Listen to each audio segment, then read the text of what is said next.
if you look at the sales department, right, in your company, too many times that we have someone that's in charge of sales that really shouldn't be in sales, right? Now that might be you as the business owner. If you're the owner of your company, maybe you're not your best salesperson. Maybe you need to hire someone. What if you have, and it's a few ideas, I know a friend of mine's doing this, he actually hired an ex-real estate agent, and they were an ex-real estate agent because they were tired of running and showing houses on Saturdays and Sundays and 9 o'clock at night. So they were good at selling houses, they hated the schedule. So he hired this person to come work for him to sell houses, right? They knew the fundamentals of selling a house. That was one of the best decisions he ever made. I wish I'd have thought of it, but I haven't done it. I haven't found that retired agent that was good that's not working, because a lot of good ones are still making the big commissions, right? And especially in this economy. But he actually hired this person in 2010, I think it was, 2009. And what are we, 8 years later? They're very successful.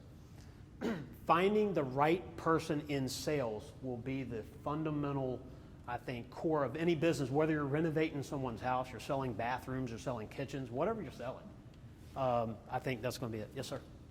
I was just going to loft a problem. What's that? I was just going to loft a problem. Go ahead.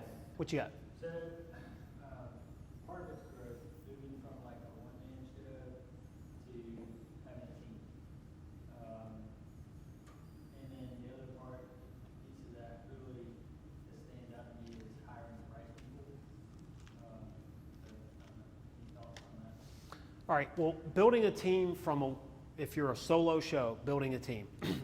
One of the ways that I would suggest, and I have done this, find an independent contractor that you know. Sorry, I'm going to get a drink of water here. Find an independent contractor that is maybe a one-truck show, right? They work for themselves, they're in their van, they're limited, they're trading time for dollars, right? So they're probably not making a ton of money. Well, maybe this guy or this gal is tired of tax payments, they're tired of 941s, workman's comp, they're tired of all the insurance audits, they're tired of all of it. Maybe start working with that person so you're paying them by the job, right, as an independent subcontractor. And then you say, you know what, you like their work, you like their ability, and if you're keeping them busy and you see that there's a need for their service and that you could support them, then offer that person a job. Say, look, I'll tell you what, I want to take all this off your plate. Now, one of the benefits are, if we talked in diversification earlier, if you're adding home repairs to your home building business or renovation to your home building business, which I highly recommend when you're really busy building new homes, it might seem like a drag, but it will actually help to bring new sales in, especially big additions. But if you bring this person along and ask them to bring their clients with them, right?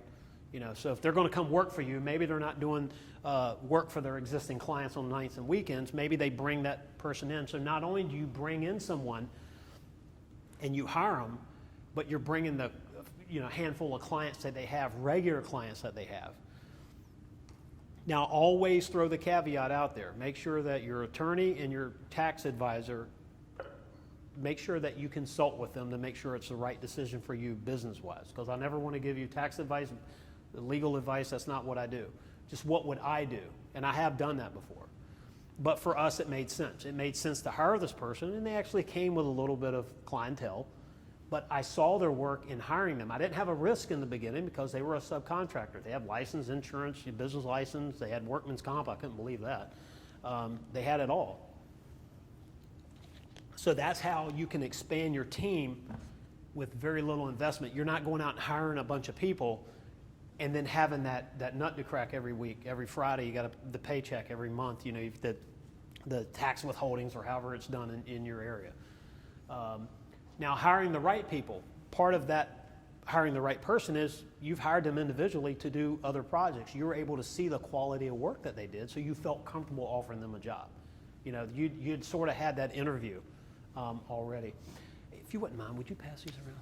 Pass those around and sign that. You had that long, basically, job interview. And I will tell you, I'll make no jokes about it. It's hard to build a team right now. It's not impossible, but it requires almost finding the right person that you can hire to build your team, to recruit people. That is going to be a challenge. and especially in a great economy. You know, when the economy is really good, you take the available talent out there and it's depleted greatly. And that's where your job, your supervisor, your manager's job, especially if you're a one-man operation. You know, we built our company around subcontractors. We have a few people, but the main goal is subcontractors because remember '08, I don't want to go back there again. I don't want to have all of that debt to cover each week, each month. I want to be able to just, you know, if I have to slow it down, I can slow it down, and it's not like turning that cruise ship around. So I hope that answers one of your questions. Anybody else? Now, I know you guys have some questions. What about I have an questions. employee that, you know, seemingly great, but it seems like the company is outgrowing her? Because they're mentally not growing. Well, there may be hope and there may not. And I'll say there may be hope. Leadership in investing back in that person to help them understand that with or without you, we're going here. We're growing. Here's our mission. We would like you to come along with us, but here is where we're going. It's not an option. I've had in the past, I've had a feeling to where I felt like my existence in business was I was relying on someone else on my team to help me, right? Like if I didn't have them, I couldn't grow as a business. Now that was a personal failure that I had because now I gave one person the power over my future, over my investment, over my company. If it's a person that you're having a problem with, what I would do is have a one-on-one, like, you know, here's where our problem is. Here's where we're weak. The crooked soffit. I'm going to have that conversation when I go after the storm on Monday, right? We shouldn't do that. I don't care if the earth is leaning. I want my stuff to be straight. This is a conversation that I've got to have with my person. That's a real current event for us. Here's where we're going as a company. We want you to come along with us, but you're going to have to meet certain standards. It's definitely worth, because people are investments. You know, a guy that I know is in business said employees are like tools in a toolbox. I'm like, no, they're more than that. You know, I rely on every single person that I work with. First of all, they're a human being. Second of all, they're a teammate. They're a team member. They are a co-worker at some point. I rely on every single subcontractor that I have, and guess what? Whether they want their life to be better or not, I want their life to be better for them. I want to be able to pay them more money. I want them to understand that if you make, if your job is more productive for us as a company, then you are going to make more money in return. It's just that simple. I'm not going to pay someone less and ask them to do more. So I hope that helps. So it's a question. Anybody else? Business is one big question, and how we, I don't mean to get too poetical on you, but business is just a big, every day is a new problem. I want to finish with this. We mentioned earlier in the diversification as well as being a better home builder or home renovation contractor. Remember the problems that you had on another build or another project, right? And think about on the next time you build a house. Let's solve problems that we had before we have them again. We mentioned earlier, and I say this because this happened to us, is we had a client that we built a house for or did a renovation for. No, we built a new house. And they had a pretty big island, a really, really big island in the kitchen. And it happened to be in the center of a span of floor joists, right? So you can probably figure what happened is it was drawn, that floor was drawn like the live load in it was equal as it was in a dining room or a living room. And now we have this huge chunk of granite in the kitchen, and the floor started to get a little sag to it. That happened to me once. Now, when we're consulting with someone to build a house for them, whether it's a big piano, a gun safe, whatever, if it's unusually heavy, we're talking to the architect about, let's add a couple piers and a girder below that giant island. Let's give that some support. You know, if it's in the middle of a span of floor joists, unless we've done something different structurally, let's think about that so we don't have that problem again. You know, people that work around you too, when they see that, you're adding 2, 3, 4 piers and a girder for an island. You know, some folks think you're crazy, right? But no, what you are, you're being proactive.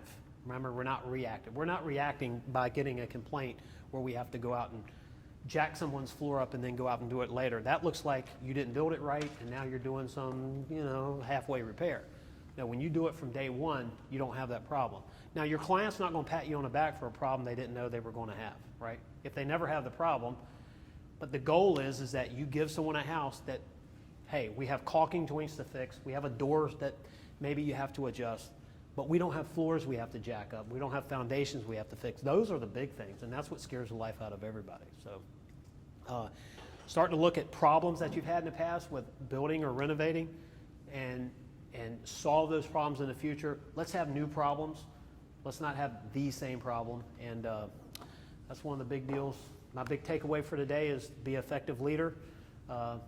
Treat people how you'd want to be treated yourself, and if you were treated rotten before by someone else, just remember that when you're talking to your subs and say, hey, that's not who I am, that's not who I want to be. Just be a good person. And the better you think, the more positive you think. It's not, like I said, you're not thinking positive as you're falling off a cliff, right? That's reality.